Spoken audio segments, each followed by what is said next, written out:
Mesdames et messieurs, bonsoir. Bonsoir et bienvenue à cette conférence RSE sur le thème de l'écologie, de l'économique à l'écologie, comment concilier les enjeux de performance des entreprises et la nécessaire transition écologique, une conférence organisée par Les Échos Le Parisien annonce.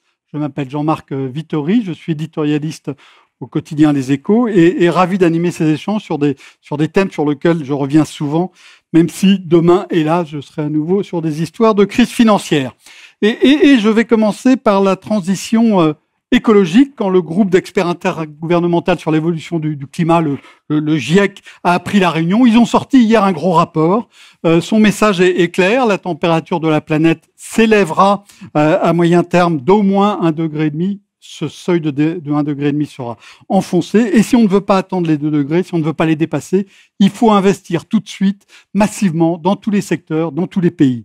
Et c'est ici que les entreprises entrent dans la danse. Les entreprises, elles devront rester performantes dans cette transition pour leurs salariés, pour leurs actionnaires, mais aussi pour la transition énergétique et écologique elle-même. Si les entreprises ne sont pas performantes dans cette transition, la transition ira moins vite et aura moins de chances de réussir. Et je vous rappelle que le but, ce n'est pas de sauver la planète, comme on le dit, comme on l'écrit trop souvent, y compris moi, mais le but, c'est sauver l'espèce humaine, ou du moins sa survie sur la planète Terre. Et pour ça, il faut changer les comportements, mais aussi les règles et les façons de regarder, et donc les façons de compter. C'est de ça dont on va parler ce soir, avec 2 temps, un temps plus théorique sur le cadre réglementaire et sa formidable évolution sous la poussée de cette nécessité de la transition écologique ces dernières années. Et puis ensuite, un cas pratique, un cas d'entreprise qui va nous raconter comment elle s'est transformée avec un expert comptable pour compter les choses différemment. Mais avant, je voudrais passer la parole à Corinne Mregen. Corinne est directrice générale du groupe partenaire du groupe Les Échos Le Parisien, mais aussi depuis 6 mois, Chief Impact Officer, c'est-à-dire que ces questions sont au cœur de son travail quotidien. Donc 2 mots, Corinne, sur ce que fait notre groupe pour tenter de concilier performance économique et transition écologique. Merci Jean-Marc, bonsoir à tous. Alors c'est vrai qu'en guise d'introduction, d'abord je voulais vous dire qu'on était très heureux avec Laurent, avec Douchen, de vous accueillir ce soir au sein du groupe Les Échos Le Parisien. Ces événements sont toujours très importants, sont toujours très édifiants, c'est des événements entre pairs. Il y a toujours la promesse d'échanges, qui soient des échanges riches, utiles et parfois même des prises de conscience importantes. Je me réjouis aussi d'avoir à nos côtés et Jean-Marc les a introduits, des intervenants de qualité, des experts du droit et du chiffre, qui s'interrogent sur la meilleure façon de conjuguer durabilité et information financière. On le constate ce soir notamment, mais d'une façon plus générale autour de nous, tout le monde s'engage. La RSE est un sujet qui est ancré dans nos quotidiens. Alors d'abord, ancré dans nos convictions intimes, personnelles. Nous sommes et nous cherchons de plus en plus à nous éclairer. Nous sommes de plus en plus sensibles et on voit bien qu'on est plus sensible aujourd'hui qu'on ne l'a été hier. On voit aussi que pour nos entreprises, la RSE prend une place éminemment stratégique. Tu l'as dit Jean-Marc, le temps presse face à l'urgence du dérèglement climatique, mais aussi face aux directives des législateurs. Évidemment que l'exemple de la CSRD est édifiant de ce point de vue-là, qui, vous le savez tous, qu'à partir de 2024, va contraindre plus de 50 000 nouvelles entreprises en Europe à établir un reporting extra-financier qui soit plus précis, standardisé sur les implications ESG des entreprises. Mais ça n'est qu'un exemple. En fait, ce qu'on voit, c'est que nos métiers ne cessent d'évoluer. Je parle d'expérience, de par la fonction que j'ai au sein du groupe. On voit à quel point il est important de se structurer pour mener à bien des projets de transition, pour éclairer les administrateurs et pour faciliter la gouvernance. Un petit mot avant de laisser la parole aux différents panels.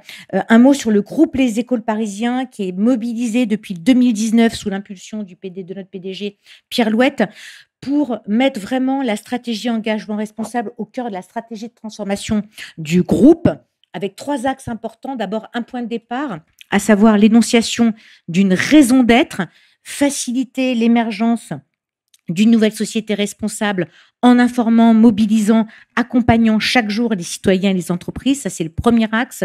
Un deuxième axe avec une double responsabilité correspondant à 2 axes majeurs de transformation, des moteurs de transformation que sont agir en tant que média, agir en tant qu'entreprise.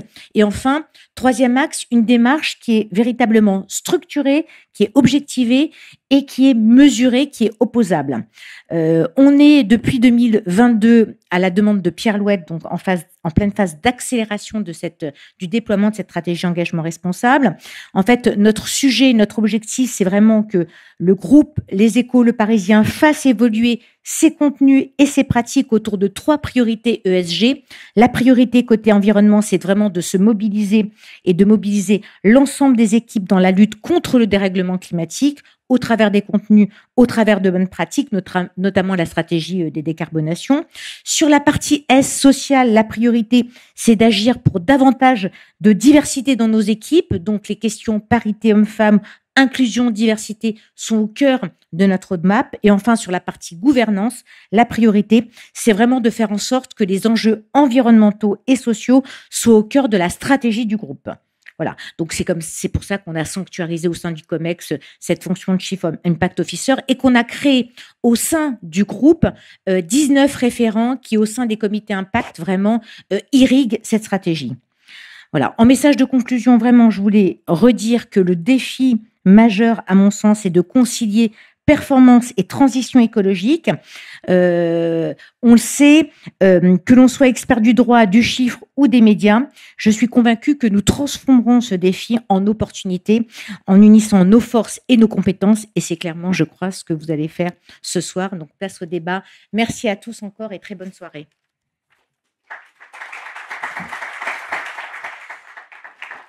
Merci Corinne, et je pourrais témoigner au quotidien en tant que salarié de ce groupe que ça fait changer des choses vraiment dans des dimensions très concrètes, mais ce n'est pas l'objet de cette soirée.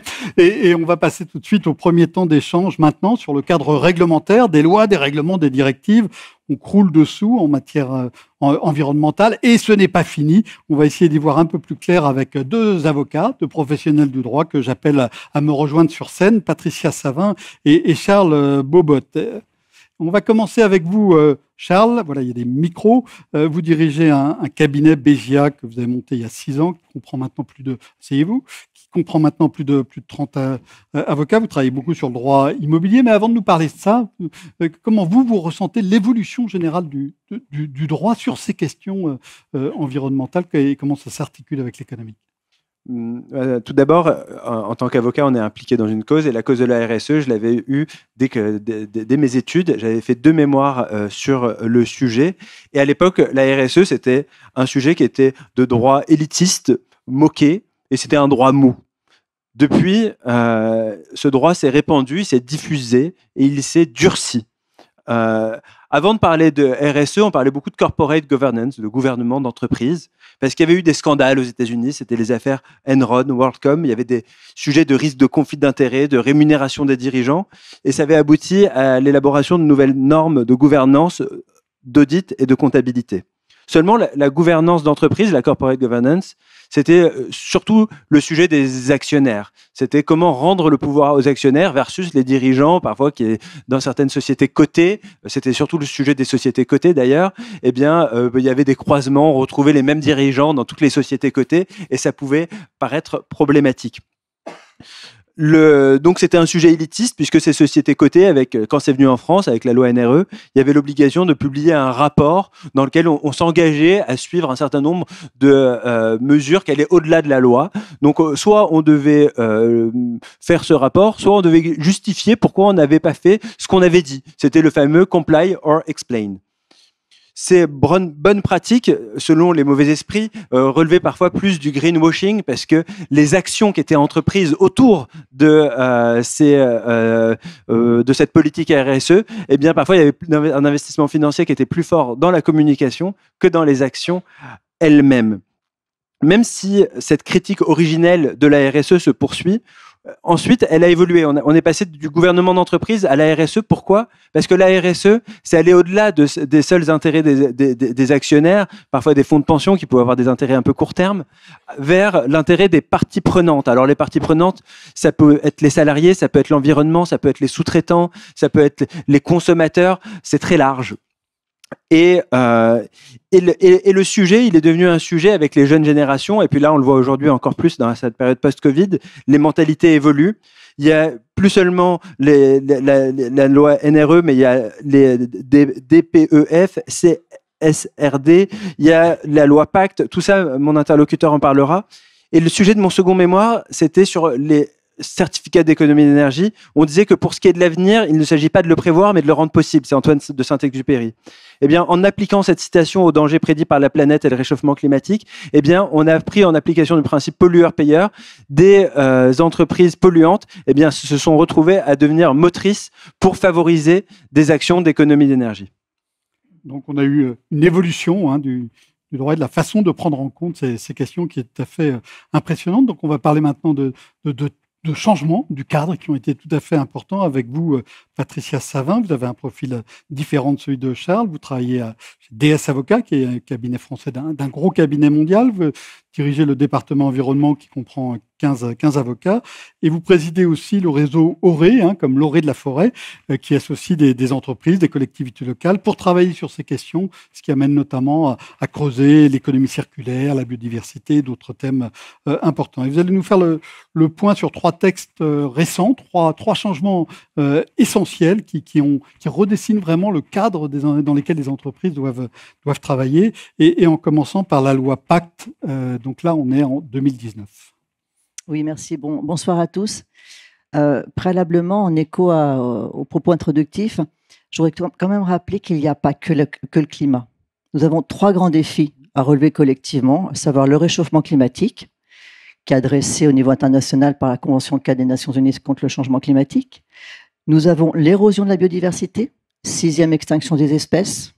Pour comparaison, la 5e, c'était les dinosaures. Donc ça donne quand même une idée de l'ampleur de l'érosion de la biodiversité. Là, nous avons également un texte international avec la Convention sur la diversité biologique. Et puis, 3e grand défi à relever, qui est l'épuisement des ressources naturelles. Et là, pareil, au niveau international, nous avons une convention sur la déforestation et d'autres conventions. Donc, ces 3 défis sont planétaires. Ces 3 défis sont adressés au niveau international avec des déclinaisons européennes, puis des déclinaisons nationales. Et là, je m'adresse aux chefs d'entreprise, je m'adresse aux juristes. Tous les textes qui sont aujourd'hui de droit positif en France ne tombent pas de nulle part et ont été quelque part annoncés au niveau international depuis très, très, très longtemps, depuis 1998 pour les plus importants. En revanche, ce qui se passe de façon très claire, et là je le vois en tant que praticienne du droit, c'est une accélération des contraintes, une accélération des contrôles, et plutôt, devrais-je dire, un renforcement des contrôles avec des sanctions sur des textes pas nécessairement nouveaux, des textes qui existaient depuis longtemps, mais une prise de conscience sociétale qui, du coup, se diffuse auprès des organes de poursuite, de contrôle et donc de sanctions. Ce qui fait qu'au niveau de la répression pour les instances en charge des poursuites, que ce soit administratives ou pénales, ou au niveau des sanctions pour les juges, on a changé de braquet, on a changé de paradigme. J'arrive à la loi Pacte, je vais quand même répondre à votre question.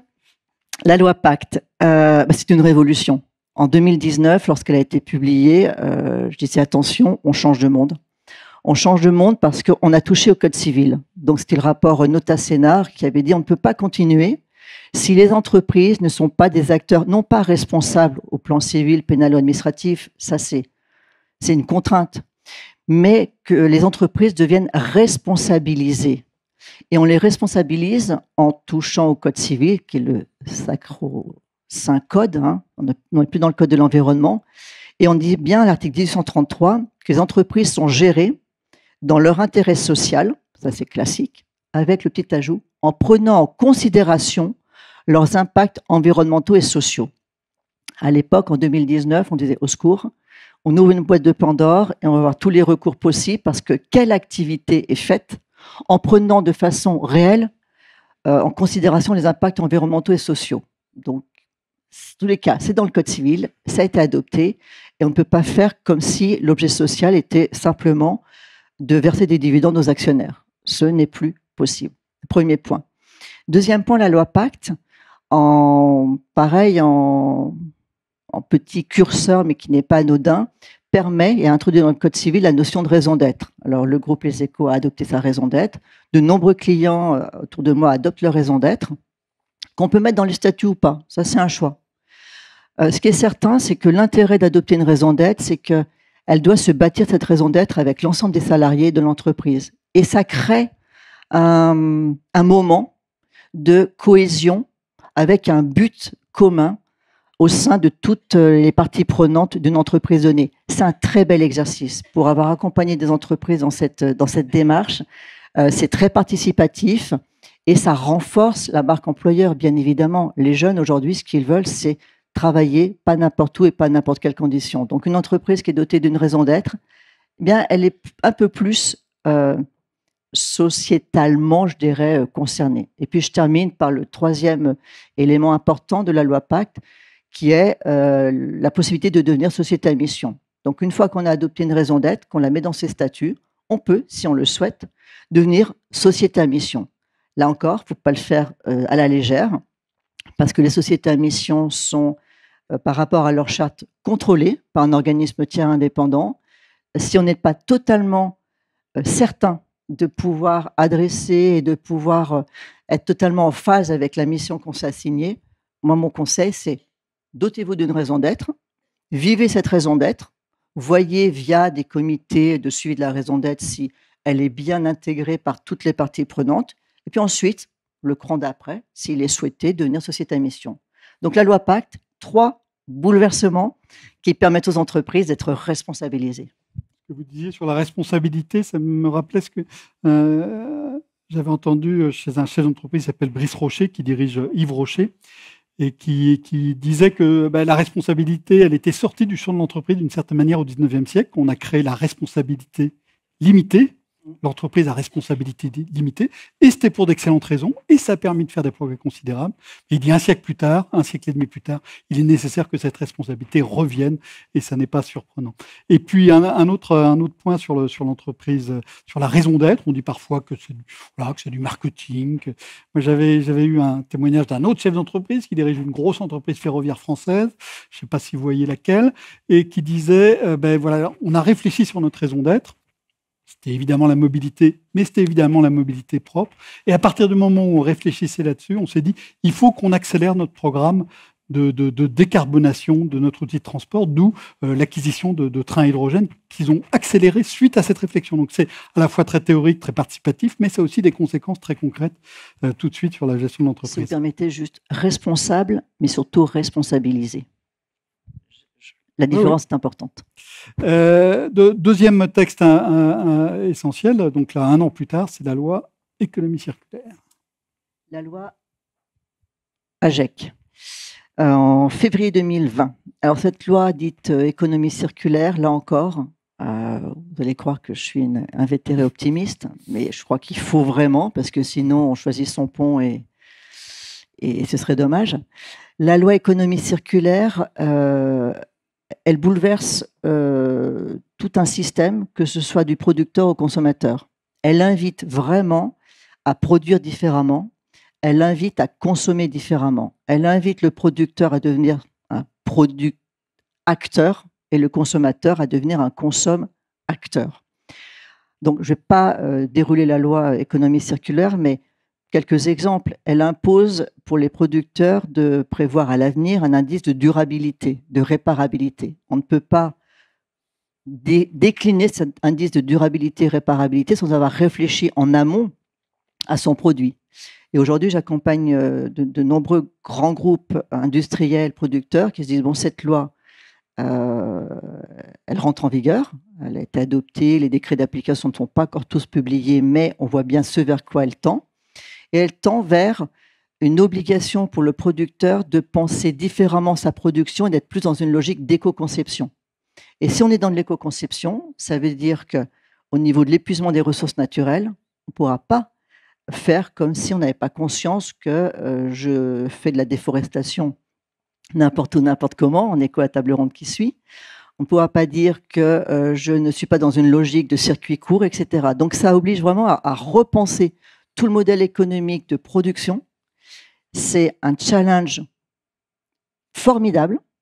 Les entreprises qui l'ont anticipé il y a quelques années, qui étaient dans l'éco-conception et qui du coup produisaient à un coût peut-être moins vendable que celles qui faisaient produire n'importe où, ont de l'avance aujourd'hui. Elles ont de l'avance et elles permettent de se prévaloir de cette logique de producteurs responsables. Mais produire sans qu'il y ait en face des acquéreurs qui pourront mettre le juste prix, ça ne sert à rien. C'est là où la loi économie circulaire elle est vraiment intelligente, parce qu'elle flèche l'achat du consommateur vers des produits qui pourront se prévaloir d'être dans une logique vertueuse vis-à-vis du climat, de la biodiversité ou des ressources naturelles. C'est ce que je disais tout à l'heure avec l'indice de durabilité, réparabilité. Et on voit que ça marche.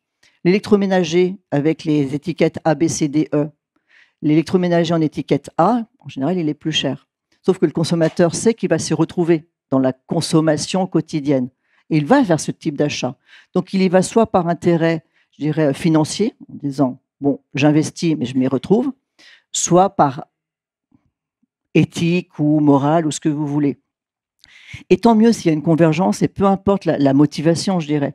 Parce que le producteur vertueux, s'il n'a pas ses consommateurs, au bout d'un moment, le business model, il ne tient pas. Donc, c'est produire différemment, consommer différemment, et c'est une loi, je vous invite vraiment, si vous n'êtes pas plongé dedans, s'il y a des industriels dans la salle, regardez-la vite, parce que ce n'est pas du jour au lendemain qu'on change son mode de production et qu'on est en capacité de se prévaloir d'un produit qui répond aux exigences d'aujourd'hui pour le monde de demain. Troisième texte essentiel, Patricia, c'est un texte, celui-là qui vient de l'Europe. Charles y faisait allusion, c'est le CSRD, la directive sur le reporting de durabilité des sociétés, donc adoptée l'an dernier, qui va entrer en vigueur à partir de 2024. Alors là, ça a un peu été évoqué dans le cadre de l'introduction, tout ce qui tourne autour du reporting extra-financier. C'est vraiment intéressant parce que nous, on a accompagné, lorsque la loi Nouvelle Régulation économique a été publiée, une entreprise qui disait « Mon Dieu, il faut faire un reporting extra-financier, quelle plaît ». 1, je ne sais pas ce qui se passe dans mes sites de production. 2, je n'ai pas le temps. Mais 3, je suis obligé. Donc, étant obligé, on avait détaché une avocate dans l'entreprise en question. Ça avait vraiment été perçu comme un pinceau, une obligation, vous l'avez un peu évoqué, confrère. Ça se voit qu'il y en a qui ont autre chose à faire que du business et des choses sérieuses. Donc là, nous étions dans le reporting extra-financier qui était un exercice un peu liste de courses. Voilà, ma consommation d'eau, ma consommation d'énergie, mon turnover, etc. C'était un exercice un petit peu sans odeur ni saveur, mais obligatoire. Après, nous sommes passés à la DPEF, déclaration de performance extra-financière. Là, la DPEF, c'est déjà un peu plus intelligent, puisqu'on partait du modèle d'affaires de l'entreprise. Autour de ce modèle d'affaires, on dit quels sont mes impacts principaux et comment je vais réduire mes impacts identifiés par rapport à qui je suis, par rapport à mon modèle d'affaires. Et du coup, je vais le publier. Je vais faire cette déclaration de performance extra-financière. Exercice beaucoup plus intéressant, beaucoup plus intelligent, avec, comme toujours, des dérives potentielles sur quelque chose qui est peut-être de plus en plus... je brode et je tourne autour du modèle d'affaires. D'où la CSRD, qui a essayé de prendre le meilleur du reporting extra-financier, le meilleur de la DPEF, pour être un peu plus... on muscle un petit peu plus les choses. Et surtout, on va vers une convergence plus affirmée du financier et de l'extra-financier. Alors, je suis au cabinet, nous sommes organisme tiers indépendant, donc on fait des vérifications, des déclarations de performance extra-financière pour rendre un avis de sincérité et de conformité. Je peux témoigner que pour les entreprises, tous les 2-3 ans, il faut qu'elles changent leur façon de rédiger leur rapport extra-financier. On est passé d'un reporting extra-financier à une DPEF et demain à un rapport de durabilité. Eh bien, là où je me disais, mon Dieu, elles vont être découragées, elles vont jeter la RSE à la poubelle en disant, j'en peux plus. Ce que j'ai intégré, ce que j'ai mis en place en termes de méthode sur une DPEF, Eh ben, la CSRD me dit que c'est plus ça, que c'est autre chose. Et puis en plus, on me demande de m'intéresser à la taxonomie verte. Donc j'identifie la part de mon chiffre d'affaires qui va adresser les enjeux climat. Et ben, là où c'est vraiment intéressant, c'est qu'elles ont compris, les entreprises, que cet exercice, c'est un outil de pilotage. Et elles le font bien volontiers, bonne humeur et avec l'envie d'être acteurs de ce changement. Donc, la loi pousse, mais les acteurs économiques sont présents pour faire rimer économie avec écologie, et c'est vraiment intéressant. Merci de ce témoignage encourageant. Charles, donc concrètement, dans le secteur où vous travaillez le plus, l'immobilier, c'est un domaine où on a de la réglementation, en veux-tu, en voilà, et où on a évidemment des changements sur les questions environnementales qui sont extrêmement importants. Comment ça se passe? Comment le changement de ce cadre amène, par exemple, les copropriétés à changer, ou bien aussi les loueurs, les bailleurs, comme on dit en langage juridique? Oui, ben le sujet, il concerne particulièrement le bâtiment. D'ailleurs, le rapport du GIEC publié lundi indique que le bâtiment est l'un des 2 secteurs qui peut avoir le plus d'impact, avec 66% de potentiel de réduction des émissions de gaz à effet de serre d'ici 2050. Alors, le sujet, il a fait couler beaucoup d'encre dernièrement, puisque dans les rapports entre les bailleurs et les preneurs, on a d'abord le bail d'habitation, dans lequel il y a certains logements qui peuvent devenir indécents, c'est-à-dire qui sortent carrément du marché locatif. Et de l'autre, on a les rapports entre les bailleurs et les preneurs à bail commercial, dans lequel on a des annexes environnementales, un DPE tertiaire et l'obligation de se déclarer sur une plateforme Operata. Donc, je suis venu avec mon associé Emmanuel Chavance qui traite ce type de sujet. Et la question, c'est d'avoir, quand on est avocat, c'est de se poser la question des sanctions. Et ici, on a des sanctions qui sont très typiques de la RSE. Par exemple, il y a le name and shame, c'est-à-dire que la personne qui ne va pas se déclarer va figurer sur une liste qui va donner honte à l'entreprise, qui peut être un grand groupe, c'est ces sanctions particulières qu'on peut avoir, puisqu'il y a des objectifs ambitieux, puisque le dispositif éco-énergie vise à réduire de 60% la consommation d'ici un horizon 2060, avec des différentes étapes. Et on va avoir en effet là-dessus des relations entre bailleurs, preneurs, mais également syndics. Je rappelle juste en matière de bail d'habitation, d'ici 2034, tous les logements, on parlait de notes tout à l'heure, tous les logements qui sont classés E, F ou G au terme de diagnostic de performance énergétique, donc seront sortis du marché de la location, ce qui est assez troublant dans une période dans laquelle on manque de logements. Il y a beaucoup d'observateurs qui indiquent que le logement, c'est la bombe sociale à retardement et qu'il va falloir véritablement avoir toute une industrie qui se mobilise en matière de rénovation énergétique pour faire face aux défis, parce que il y a beaucoup d'acteurs qui forcément demandent des décalages, des changements de date, mais on ne peut négocier avec le climat, c'est ce que répondent en permanence les différents intervenants politiques. Donc voilà en ce qui concerne les bailleurs et les preneurs. J'avance sur la copropriété. Peut-être les promoteurs maintenant.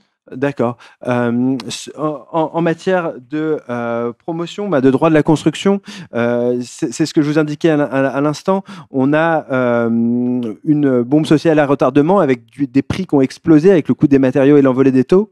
Pour autant, on a des organismes qui se mobilisent. Il y a le CNR Logement avec Véronique Bédac de Nexity et Christophe Robert, le patron de la Fondation Abbé Pierre, qui font en sorte que les nouvelles exigences en matière de RE 2020, qui succèdent à la réglementation thermique 2012, puissent être adaptées dans cette filière logement. Et dans cette filière, on se rend compte au final que ce soit les bailleurs, les preneurs, mais également les maîtres d'ouvrage et les promoteurs, ils vont bien au-delà de ce que ces normes. Il y en a beaucoup qui ont pris de l'anticipation par rapport à ces sujets.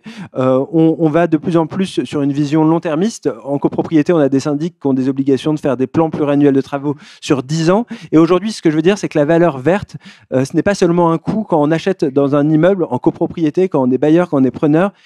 On s'intéresse à cette valeur qui vient véritablement ne plus seulement être un objectif, mais qui donne la valeur au logement. Et donc, en tant qu'avocat, d'inciter, de participer, d'éclaircir ces règles, c'est notre mission pour s'impliquer dans la RSE de demain. Merci. Donc, à la fois un cadre théorique, mais aussi des exemples très, très concrets que vous nous avez donnés l'un et l'autre, et je vous en remercie. Nous avons le temps de prendre une ou deux questions de la salle. Hop.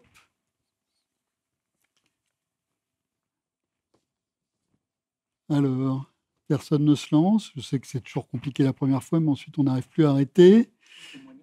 Oui, évidemment, témoignage, récit, contradiction, indignation, enthousiasme, espoir. Hein. Rien de tout ça dans la salle, je suis un peu surpris tout de même. Oui, on va vous apporter un micro. Merci de vous présenter, d'être concise.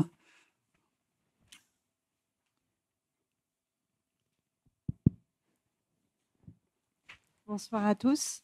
Je m'appelle Claire Laporte, je suis avocate associée chez Grenier Avocats. Je m'intéresse beaucoup effectivement aux problématiques environnementales et j'avais justement une question pour Charles Bobot, pardon, excusez-moi, justement sur la copropriété, parce que c'est vrai que c'était un sujet que vous vouliez aborder et voir un petit peu quels sont les moyens d'action qu'on peut avoir dans une copropriété pour éventuellement agir sur les questions, nouvelles questions environnementales et comment on peut faire avec des règles de copropriété, c'est quand même pas évidente, et comment on peut faire et quels sont les leviers d'action. Donc j'espère que ma question est suffisamment claire. Oui, Merci. je crois. Charles? Oui, très clair. C'est vrai que le sujet pourrait déborder. On dit que la copropriété brûle du gaz, brûle de l'énergie, mais on regarde dehors. Donc, concrètement, comment faire pour agir en copropriété alors qu'on est sur des processus de décision assez longs avec des assemblées générales qui vont voter et on va avoir un plan. Ensuite, l'année d'après, on va avoir un diagnostic. Donc, il y a surtout l'objectif, c'est de prendre en compte, quand on parle de RSE, des parties prenantes, donc d'échanger avec les conseillers syndicaux, d'échanger avec les copropriétaires pour se rendre compte que si jamais on prend pas les mesures qui sont nécessaires, et ça on le voit aujourd'hui avec le bouclier tarifaire, parce qu'avec l'envolée du prix de l'énergie, eh bien, il y a beaucoup de copropriétés qui n'ont pas bénéficié de ce bouclier et qui se sont retrouvées à avoir des budgets qui ont été multipliés par 2, par 3, voire même qui ont bloqué la consommation, qui ont coupé le chauffage parce qu'ils n'en pouvaient plus. Donc on est face à des copropriétés qui peuvent être exsangues et qui n'ont pas forcément les moyens de financer ces travaux de rénovation énergétique en copropriété. Les solutions, ça fait longtemps qu'on les connaît malheureusement. C'est des travaux d'isolation. Ça va être parfois de bien mobiliser tous les dispositifs d'aide aussi, de certificats, MaPrimeRénov'. On a énormément un maquis d'aide qui sont à disposition. Donc, les prendre, les utiliser, utiliser les dispositifs d'individualisation des frais de chauffage, des robinets thermostatiques, de mettre en place des ampoules LED avec des consommations plus durables. Donc, il y a énormément de méthodes. Il y a même des solutions de financement un peu modernes, par exemple la surélévation qui peut permettre de financer, grâce à l'intervention d'un promoteur, des travaux qui vont payer ces travaux de rénovation énergétique. Donc, il y a une diversité de solutions, mais pour ça, il faut d'abord un engagement et mobiliser toutes les parties prenantes pour avancer sur ces sujets. Juste, oui, Patricia. Il y a une instance qui est vraiment intéressante, c'est l'ALEC. Les agences locales d'économie d'énergie, je sais plus, j'ai plus l'acronyme, sont un petit peu des guichets uniques qui peuvent aider les propriétaires, les copropriétaires sur tous ces travaux énergétiques. Et voilà, j'invite vraiment à ne pas hésiter à recourir aux ALEC, A-L-E-C. Merci du message. Est-ce qu'il y a une autre question? Oui, madame. On va vous apporter un micro aussi.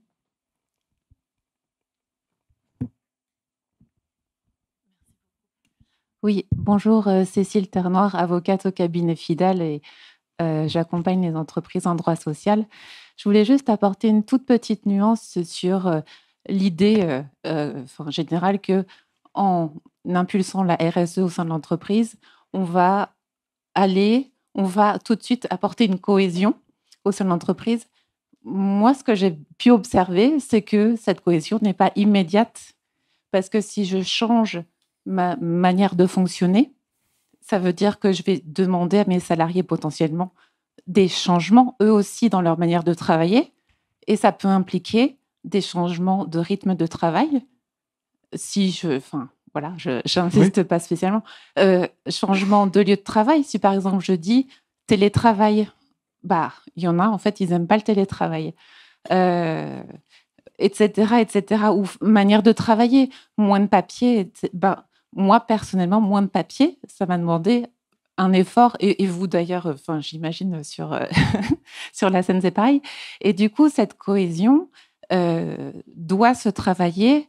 Et vous, consoeurs, vous évoquiez le fait que le virage prend du temps et doit s'anticiper. Et je suis d'autant plus d'accord que la cohésion se construit et peut prendre un temps fou. Je pense à une entreprise, moi, ça fait 18 mois qu'elle essaye. Alors, Voilà. bon, moi, c'est vrai, j'arrive pas encore à me passer complètement du papier. Patricia, est-ce que vous voulez nuancer la nuance brièvement? Non, je suis totalement en phase avec vous. Tout à l'heure, quand je parlais de cohésion qui peut être trouvée autour du sujet RSE, je pensais surtout au travail pour identifier une raison d'être. Et ça prend bien 1 an à 1 an et demi. Et c'est là où, de fait, les entreprises peuvent réussir à faire adhérer les parties prenantes vers des changements de comportement, de façon d'être au travail, qui, effectivement, il peut y avoir une résistance au changement selon les générations qui doit être accompagnée. Sinon, c'est un conflit social. Ne pas imposer de changements RSE trop brutaux, je suis totalement en phase avec vos consoeurs. Bien. Eh bien, merci Patricia, merci Charles de vos éclairages. Je pense que vous pouvez vous aussi les remercier.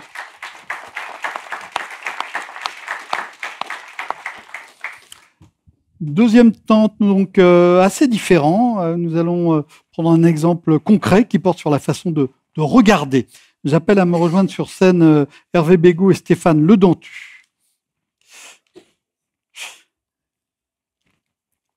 Et je vais commencer avec vous, Stéphane. Vous dirigez SLB. On est dans l'exploitation forestière au départ. Vous avez eu 3 vies d'entrepreneurs. D'abord une exploitation forestière classique, beaucoup dans l'Est de la France. Puis vous avez fait du négoce de forêt.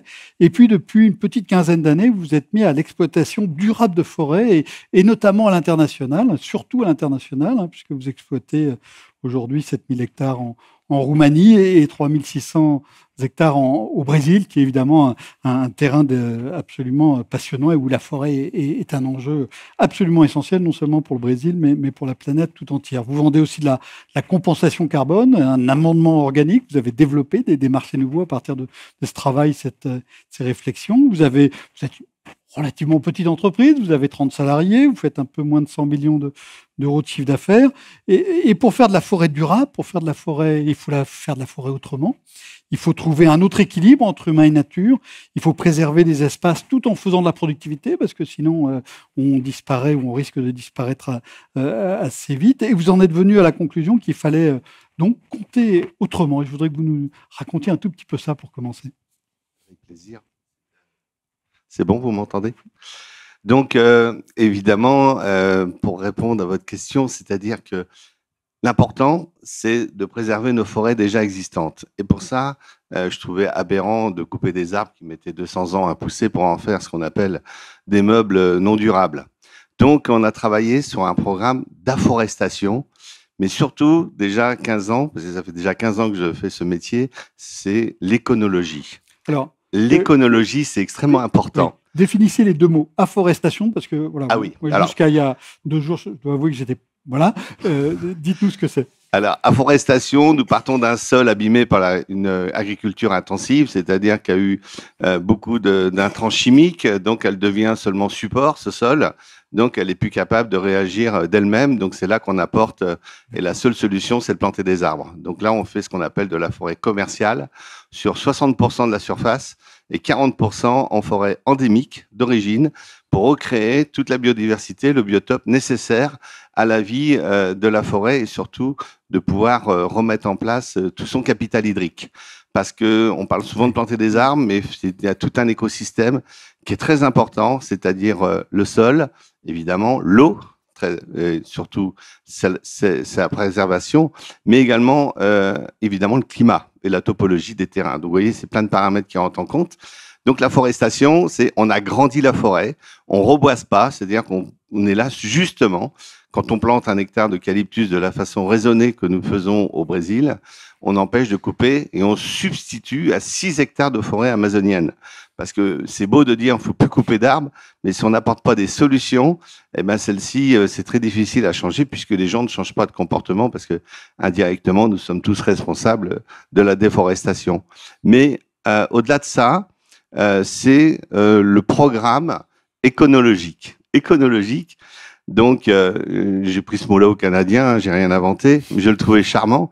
Donc, c'est de créer de l'économie pour pouvoir pérenniser une écologie. Autrement, ça s'arrête, c'est pas pérenne.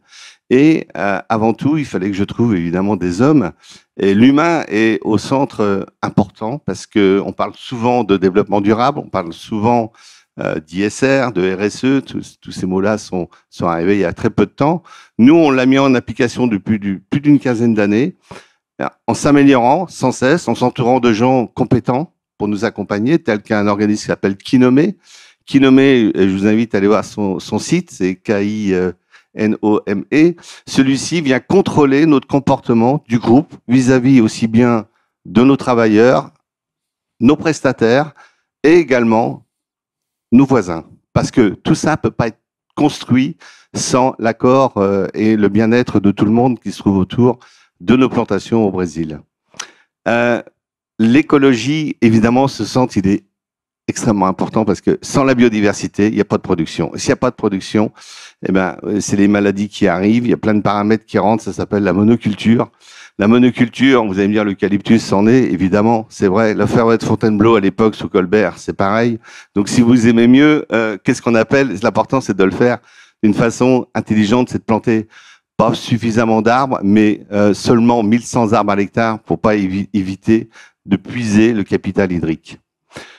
Au-delà de tout ça, donc là, évidemment, on a amené à vendre notre compensation carbone, ça nous apporte un revenu complémentaire, mais c'était pas l'objectif. L'objectif, d'abord, c'est l'ISR. Parce qu'on s'est rendu compte que pour faire de la forêt, faut l'accompagner, faut la suivre, et surtout, faut avoir des gens de compétences. Et donc, c'est ce qu'on appelle avec Kinomé, c'est le digne de vie. Si on n'est pas en mesure de rémunérer les gens d'une façon satisfaisante, eh ben, vous avez un déploiement de la population qui part malheureusement au Brésil dans les favelas ou autres, même en France, hein, c'est la même chose. Tous ces métiers-là doivent être revus et rémunérés d'une façon décente. C'est important pour la continuité de notre groupe. Mais donc, il y a un moment où il faut compter autrement. Exactement. Donc là, évidemment, Hervé est venu au Brésil voir un petit peu notre comportement au niveau sur nos engagements environnementaux, nos engagements humains, et ceci, évidemment, la comptabilité CARE, j'ai donné la transition, elle est vraiment adaptée pour mon entreprise, mais on a eu un gros travail qui a été fait en amont pour que Hervé puisse prendre tous les éléments et l'appliquer sur sa comptabilité CARE. Alors, Hervé Bégaud, vous êtes associé d'un cabinet d'experts comptables, Hendrik, vous dirigez le département RSE, vous animez aussi le Cercle des comptables environnementaux et sociaux, le CERCES ou le CERCES, je ne sais pas comment on dit, qui est associé avec la chaire de comptabilité écologique montée avec Mines ParisTech et l'Université de Dauphine. Vous avez fait aussi 2 livres sur la comptabilité durable, je crois qu'ils s'affichent parfois ici. Quand Stéphane vient vous voir, il coche à la bonne porte. Vous travaillez sur le fait que les entreprises passent leur temps à faire des choses qui ne sont pas mesurées. Oui, et je me permets aussi de faire écho à l'excellente table ronde d'avant, et que nous, le constat en tant que financier, responsable financier, expert comptable, dans les organisations, c'est effectivement cette inflation de normes. On a parlé de CSRD, le reporting de durabilité, la taxonomie verte européenne, avec ses 3 indicateurs clés de performance, chiffre d'affaires, CAPEX, OPEX. Il faut expliquer la part verte à travers ces 3 indicateurs. Patricia a parlé de la société à mission avec les trois objectifs maintenant financiers, environnementaux et sociaux. Et donc la question que nous on pose, c'est comment on mesure, comment on collecte d'abord l'information, comment on la consolide, comment on la fiabilise, parce que à juste titre, il y a des auditeurs, hein, un peu comme Patricia, on audite aussi ces informations au quotidien. Donc comment on les fiabilise donc, pour permettre un audit, puisque ce qui est attendu de ces réglementations, c'est plus de transparence. Donc c'est vrai que nous, avec le modèle CARE, on a été un peu plus loin, qui est de faire le lien beaucoup plus concret entre cet univers extra-financier et l'information financière classique. Parce que la prise de décision, elle est parfois compliquée quand on a comme ça une information à 2 jambes. Il faut faire des liens en permanence puisqu'on demande aux entreprises de challenger, d'interroger leur modèle économique.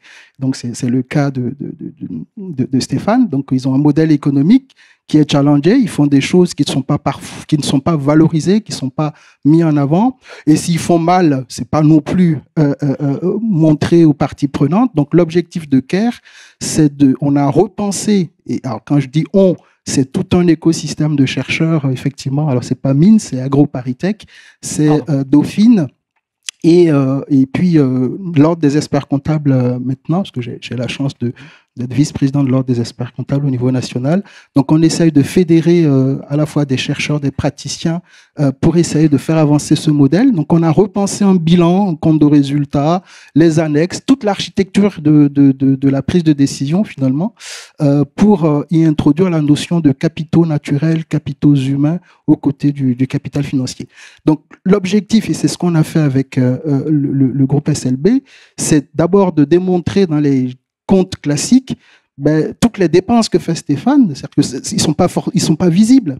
Elles sont pas visibles, elles sont parfois noyées dans un tas de comptes qu'on voit pas bien de façon intelligible, ce qui est fait pour préserver, ce qui est fait pour éviter une dégradation. Et quand l'entreprise dégrade, dans quelle mesure elle dégrade et quels sont les éléments dans la comptabilité qui peuvent le montrer. Et ensuite, c'est d'injecter, pourquoi pas, des dettes écologiques. Ça n'a pas beaucoup plu à Stéphane quand on lui a parlé de dettes écologiques, mais il y en a toujours un peu. Et puis après, c'est de montrer aussi, puisque l'objectif qui est visé avec tout ça, c'est de montrer comment l'entreprise, d'abord, fait un stress test par rapport à son activité. Est-ce que ça tient comptablement si j'injecte tout ça? Et ensuite, est-ce que je peux dégager? Est-ce que j'ai des marges de manœuvre pour dégager, pourquoi pas, des plus-values pour compenser? Ou est-ce que ça va tellement me coûter cher que mon modèle économique ne pourra pas tenir? Ou est-ce que j'ai besoin de subventions? Est-ce que j'ai besoin de financement? Est-ce que j'ai besoin d'aide? Donc, comment on structure l'information financière et extra-financière? Comment on fait le lien pour que ceux qui doivent décider puissent décider en ayant tous les paramètres?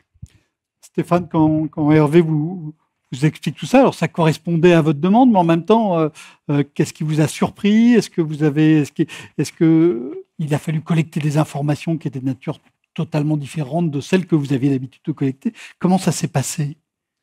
Alors, nous, on avait déjà l'habitude de le faire en interne, évidemment avec des consultants externes selon leur type d'activité, si c'est ISR, RSE, environnemental, parce qu'on travaille avec beaucoup de scientifiques qui nous accompagnent également, et même sur les sols, parce que le sol, pour nous, il est extrêmement important, c'est primordial pour demain. L'eau aussi, également, on a tous ces scientifiques qui sont là, qui sont présents à nos côtés, qui nous accompagnent à chaque instant, qui ont été en relation d'ailleurs avec Hervé pour pouvoir bien établir quel est l'impact. Mais on a une banque en France, je ne suis pas de là pour faire de la publicité, mais la BPI est quand même très présente et elle nous accompagne dans tout ce changement, dans toute cette réglementation, parce que plus on va s'améliorer vers le bien, plus on aura des taux favorables à emprunter par rapport. Donc c'est vraiment, je tiens à le signaler, ils sont très présents dans cette orientation de changement de comportement vis-à-vis des entreprises. Donc c'est un point très important. Au-delà de ça, c'est que Hervé a questionné à lettre ouverte l'ensemble de nos collaborateurs. Évidemment, ces réflexions vont nous apporter à être encore meilleurs. En tout cas, on va essayer de l'atteindre sans cesse, c'est notre objectif. La perfection est compliquée, mais en tout cas, quand on a on va dire une orientation bien proposée par le groupe bancaire, à partir de là, nous, évidemment, nous allons nous améliorer au fur et à mesure selon les directives qui vont nous apporter cette comptabilité. Tout à fait. Alors, juste quelques éléments de cadrage chronologique. Vous avez commencé, quand est-ce que Hervé est venu travailler avec vous et où est-ce que vous en êtes aujourd'hui? Est-ce que c'est un processus très long? Non, pour nous, non. Ça a été, j'ai rencontré Hervé il y a à peu près 1 an et demi. Il y a eu la période Covid qui est arrivée, on aurait pu faire un peu plus vite. Aussitôt, je lui ai demandé, c'est très bien, la comptabilité CARE, ça me plaît. vous venez au Brésil avec moi, vous venez comprendre comment on travaille, ce qu'on fait, les collaborateurs, l'ensemble de toutes les équipes, les prestataires, et ensuite on pourra faire la comptabilité. Donc j'ai mis en relation Hervé avec mes comptables actuels pour pas changer les habitudes auprès de mon personnel. Et ça s'est fait d'une transition en toute transparence, et ça va très vite. Donc on a fait notre comptabilité CARE quasiment en 6 mois, je pense. Mais on avait déjà fait un travail en amont important, évidemment. Au total, si on part de zéro, je pense qu'il faut à peu près 1 année et demie. Hervé.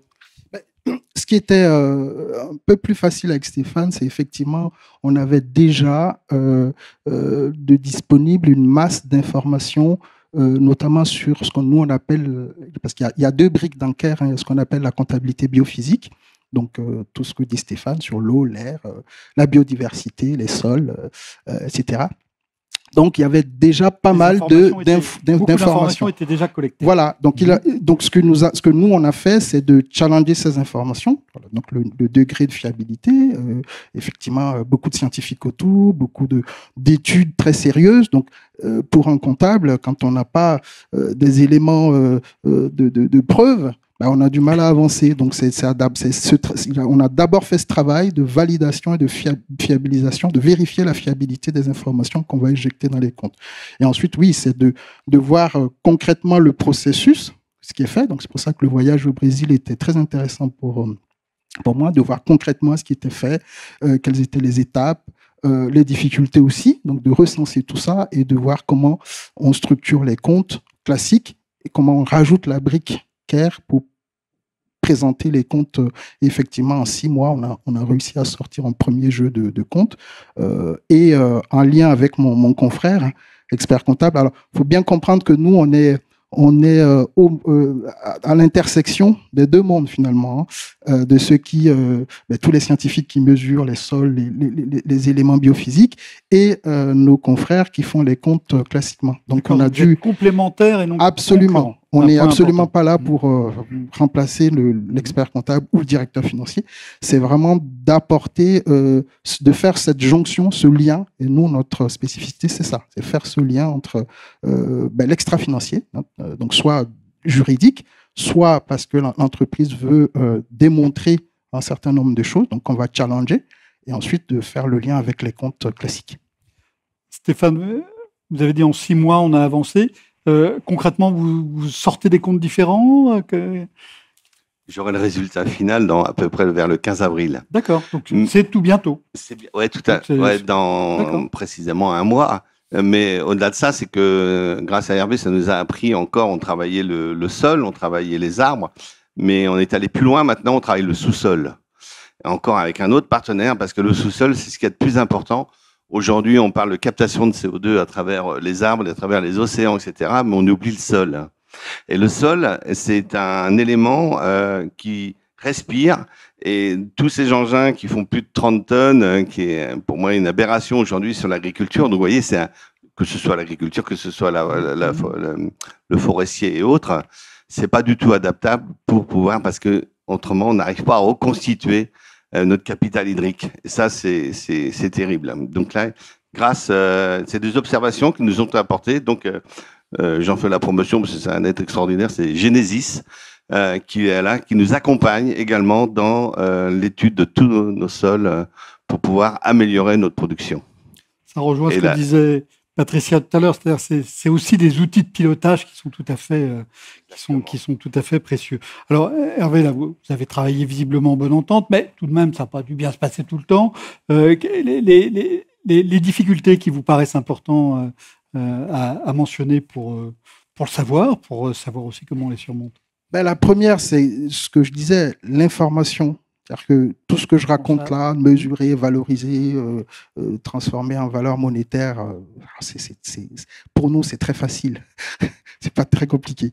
Ce qui est compliqué, c'est avoir l'info. Et le défi, il est là. C'est pour ça, d'ailleurs, qu'au sein de l'ordre, j'ai aussi pris un sujet. Je préside une commission qui s'appelle Data, tout ce qui touche à la donnée. Il y a un vrai défi pour justement les comptables et les comptables de nouvelle génération qui vont intégrer ces enjeux-là, qui est de comment structurer la data. Et heureusement, il y a des outils aujourd'hui, là aussi de nouvelle génération, des outils d'analyse, des outils d'intelligence artificielle et autres qu'on utilise de plus en plus. Donc, le premier gros défi, c'est avoir la donnée. Et je donne un exemple simple. Une entreprise, par exemple, qui réalise son bilan carbone. On lui dit le scope 2, il faut avoir la distance parcourue entre le domicile de travail de vos collaborateurs et le type de véhicule qu'ils utilisent. Exemple. Comment vous collectez ça ? Relativement facilement, avec le minimum de fiabilité pour quand même avoir un outil qui puisse parler dans les comptes ensuite. Donc ça, c'est comment on pense les systèmes d'information pour pouvoir faciliter, parce que le point de douleur, il est là, pour faciliter la collecte, la consolidation de ces informations et ensuite leur fiabilisation. Après, oui, le modèle CARE est pas un modèle facile, ça challenge beaucoup le modèle. Donc, on a eu des discussions très animées avec Stéphane, parce qu'effectivement, quand on lui dit, ben non, là, on n'est pas d'accord. Et c'est un peu notre job, ben, on n'est pas d'accord, soit parce qu'on n'a pas compris, soit parce que c'est pas suffisamment fiable, soit tout simplement qu'il faut revoir certains process de calcul et de mesure. Donc, on a eu quelques discussions mouvementées, mais globalement, quand même, on arrive à des éléments où on se met d'accord, parce qu'on est quand même dans un cheminement où l'objectif, c'est de démontrer ce que fait l'entreprise. Et si le dirigeant a aussi cette volonté-là et le fait de manière d'abord volontaire, parce que c'est ton cas, Stéphane, ben, on y arrive relativement facilement. Même question pour vous, Stéphane. Qu'est-ce qu'il y a eu comme difficulté et aussi, qu'est-ce que vous en avez tiré comme atout, voire comme fierté? Oui, c'est les difficultés d'abord. Donc, c'était plutôt de l'incompréhension par rapport à... Parce qu'on a un modèle quand même économique particulier, parce qu'on fait du patrimoine. En même temps, on a des revenus qui sont opérationnels. Donc, tout ça, il y avait un peu de... Tout n'était pas forcément pris en compte. Donc, il a fallu qu'on explique mieux. Mais je voulais revenir... Enfin, vous l'avez dit, Hervé, mais ça touche au business model, enfin, au modèle d'affaires de l'entreprise, et très directement. Et donc, voilà. Ouais, complètement, ouais. Et donc, mais pour parfaire cette orientation, ça fait à peu près 5 ans maintenant qu'on travaille sur RSE, ISR, fixation de carbone, enfin d'émissions, etc. Je conseille à toutes les entreprises, c'est de s'entourer d'un ingénieur environnemental. C'est ce qu'on a fait. On a 3 ingénieurs environnementaux avec des parcours un peu différents, un qui a fait les mines, etc., qui sont au Brésil également. Mais tout ça, c'est vraiment nécessaire pour nous accompagner dans notre autre vision qui, nous, avant tout, c'est de rendre des comptes, c'est de pouvoir faire tourner l'entreprise. Mais grâce à ces personnes, on a pu avancer d'une façon pérenne. Et ils étaient en relation directe avec CARE pour justement apporter toutes les réponses. Levier au sein de l'entreprise, est-ce que ça vous a permis, auprès de vos salariés, de générer des choses intéressantes? Alors, on est quasiment une entreprise, je dirais, avec un peu de prétention au modèle vis-à-vis de nos collaborateurs, parce qu'on a très vite pris conscience que faire travailler les gens à 100%, ça marche pas. Donc, on les fait travailler à peu près à 80% de leur temps. Il y a 20% qui sont ce qu'on appelle un peu sur le côté. S'ils ont l'occasion de pouvoir l'exploiter, ils le font. S'ils ont besoin de temps, ils le prennent. C'est vraiment cette comptabilité, elle contribue également parce que c'est une charge complémentaire. Mais là, demain, grâce à Hervé, on la met en équivalence au niveau de notre comptabilité. Et donc là, ça va pas directement impacter notre performance. C'est important. Point important. Hervé, vous vouliez ajouter un point? Oui, sur cette collaboration entre scientifiques. Vous avez compris, dans mon équipe, pour arriver à parler à cet univers extrêmement hétérogène, compliqué. Alors, on n'a pas parlé de capital humain, parce que là aussi, discuter avec des ergonomes, etc. Donc, dans mon équipe, vous avez compris que c'est une équipe pluridisciplinaire. Donc, on a aussi des ingénieurs, on a des biologistes, j'ai une data scientist, j'ai une actuaire. Voilà, sinon, c'est quasi impossible. Donc là, pour ça que je pense que la nouvelle génération de financiers, de comptables, va devoir collaborer avec ces univers-là, parce qu'on mesure des choses qui sont quand même complexes. Message donc d'ouverture, hein, on voit bien donc que c'est possible dans une entreprise qui n'est pas une grande entreprise, qui n'est pas considérée comme de la high-tech, même si on voit qu'il y a beaucoup de technologies en fait dans tout ce que vous faites et qu'on peut y arriver finalement relativement vite. Sur ce témoignage, questions, interrogations, curiosité dans la salle. Madame, on va vous apporter un micro, un peu devant.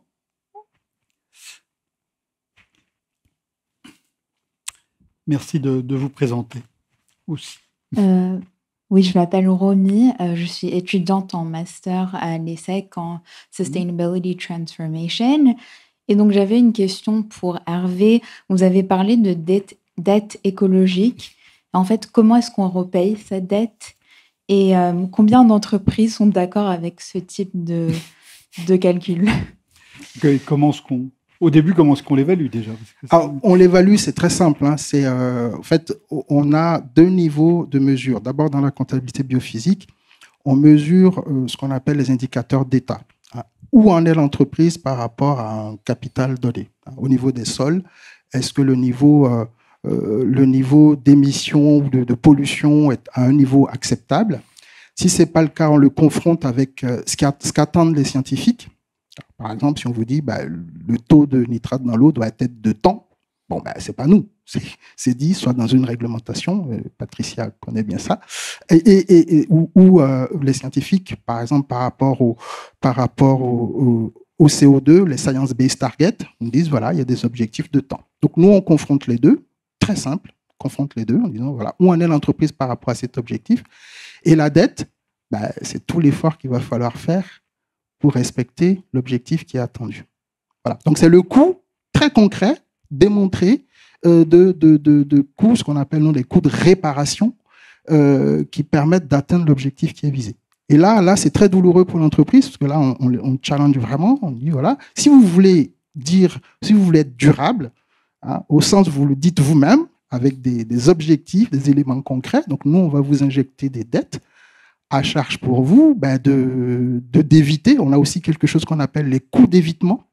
Et donc, dans le temps, plus vous changez votre modèle économique, plus ce coût a tendance à grossir, parce que vous engagez des coûts pour éviter d'avoir des dettes dans le futur. Donc, l'objectif, c'est, voilà, l'entreprise est pilotée pour éviter les dettes, donc être dans un environnement de plus en plus durable, hein, gagner plus d'argent en détruisant moins, en gros.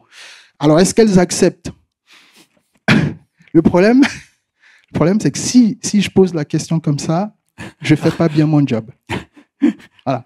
Je préfère me dire, je mesure les choses telles qu'elles sont, parce que c'est ça mon rôle, hein, c'est le rôle d'un expert comptable. Ensuite, ce qui vient après, c'est plus mon job. C'est à lui de décider. C'est à lui de faire le lien avec les acteurs. Peut-être d'aller voir l'État pour avoir des aides, ou de dire clairement que le modèle économique ne peut plus tenir et de changer de modèle. Si je fais ça, je sors de mon rôle. Moi, je suis dans la mesure de façon neutre et pragmatique. Preuve à l'appui. Est-ce qu'on ne découvre pas aussi de temps en temps des choses agréables, des plus-values latentes? Oui, voilà. Stéphane, par exemple, se retrouve avec des plus-values latentes. Je dis bien latentes. C'est là où on est très, très vicieux, parce qu'on dit oui, mais il y a des choses... C'est positif, Stéphane, c'est très positif même. Mais par contre, il n'y a pas de modèle économique derrière. Donc, tant qu'il n'y a pas de modèle économique derrière pour que ça se transforme en monnaie sonnante et trébuchante, c'est latent. Voilà. Donc, à charge pour toi de réfléchir. Mais c'est très intéressant parce que du coup, ça permet à l'entreprise de se dire, il y a peut-être des choses à faire et pourquoi pas de créer un modèle économique nouveau ou quelque chose de complémentaire à son business pour aller, pourquoi pas, compenser des dettes ou s'il n'y a plus de dettes, gagner plus. Ça arrive dans les expérimentations qu'on mène. On voit bien comment ça enrichit le regard sur l'entreprise et ça élargit en fait le spectre des possibles. Est-ce qu'il y a une autre question? Monsieur au milieu, pull blanc, enfin de ce que je vois ici. Bonjour, je m'appelle Marc Younes, je travaille chez BNP Paribas. Donc déjà, je vous remercie pour ce témoignage très intéressant. Donc j'avais une question à poser à Hervé concernant la méthodologie CARE, parce que j'ai compris que c'était une méthodologie. Donc là, je dirais que vous avez eu la chance d'être tombé sur un chef d'entreprise militant, la personne de Stéphane. Donc je ne sais pas si ça court les rues ou pas, mais ma question c'est, entre la méthodologie CARE et la norme comptable, est-ce que le chemin est lointain ou est-ce que vous pensez qu'il est relativement proche? Parce qu'il me semble que dans les entreprises, le levier financier, le levier économique, c'est probablement le meilleur levier pour faire changer la façon de gérer les entreprises et potentiellement de mesurer la performance et la valeur d'une entreprise. Hervé. Alors, travailler sur ce modèle m'a amené à une conviction. C'est très curieux ce que je veux dire là. Finalement, ce n'est pas un problème de méthode. Parce que la méthode, oui, il y a des consensus, il y a des travaux. Ce n'est pas un problème d'outils. C'est un problème sociologique. Pourquoi je dis ça? Parce que votre question, j'aime beaucoup votre question parce que j'ai beaucoup d'échanges évidemment avec l'autorité des normes comptables, j'ai beaucoup d'échanges avec ma propre profession. Et aujourd'hui, je suis au COMEX de l'ordre. C'est très compliqué de faire le lien parce que les gens ont peur. Quand on est quand même sur des sujets compliqués, c'est pas la norme qui est compliquée, c'est le sujet. Il y a une vraie complexité à traiter des questions sur l'humain, des questions sur l'environnement, sur la biodiversité et les éléments qui ont été cités. Donc, est-ce qu'on est éloigné? Non, parce que le modèle CARE a cette particularité qui est de choisir une norme comptable existante. Donc la norme en coût historique, pour ceux qui sont un peu comptables dans la salle, la norme du coût historique, c'est une norme qu'on a jugée plus adaptée pour traiter des questions écologiques. Contrairement aux normes IFRS ou autres, où là on est vraiment dans la création de valeur pure et dure, et on est un peu prudent pour ce type d'approche. La création de valeur, c'est bien, mais c'est pas suffisant. C'est très important. C'est d'ailleurs pour ça qu'au niveau européen, on parle de la double matérialité, parce que avoir qu'une vision financière des choses n'est pas suffisant en RSE. Donc oui, on est très proche de ce qu'on pratique en matière comptable classique. Simplement, au niveau de la sociologie des organisations, au niveau de l'acceptation de ce type de normes, d'abord par les entreprises, mais aussi par le normalisateur, on a encore du chemin. Mais moi, à la limite, j'essaye d'avancer avec des dirigeants qui ont l'envie et je pense qu'il faut faire la preuve par l'exemple. Voilà, je pense que c'est ce qui marche le mieux dans ces cas-là. Merci. Est-ce qu'il y a une dernière question à poser à Stéphane et ou Hervé? Je vois très mal. C'est impressionnant, la salle. Oui, dans le noir complet. Bon, écoutez, s'il n'y a pas d'autres questions, on va s'arrêter là. Je trouve que c'est tout à fait intéressant de voir comment on est parti d'un univers où on avait l'impression qu'il y avait des contraintes, et puis on a vu dans les deux tables rondes que ces contraintes étaient aussi des leviers d'action, des leviers, des opportunités, des occasions de s'ouvrir, mais des occasions aussi d'aller plus loin, d'aller dans des directions auxquelles on n'aurait pas forcément pensé au départ. Et je trouve que ce sont des messages à la fois importants et non seulement encourageants, mais aussi importants pour la suite, même s'il y a des difficultés, y compris parmi vos pairs, si on a bien compris ce que vous nous avez dit, mais de voir qu'il y a des leviers qui sont tout à fait utiles et impressionnants. Merci Stéphane, merci Hervé, et la discussion pourra continuer pour ceux d'entre vous qui le veulent autour d'un verre à la sortie. En attendant, merci à tous.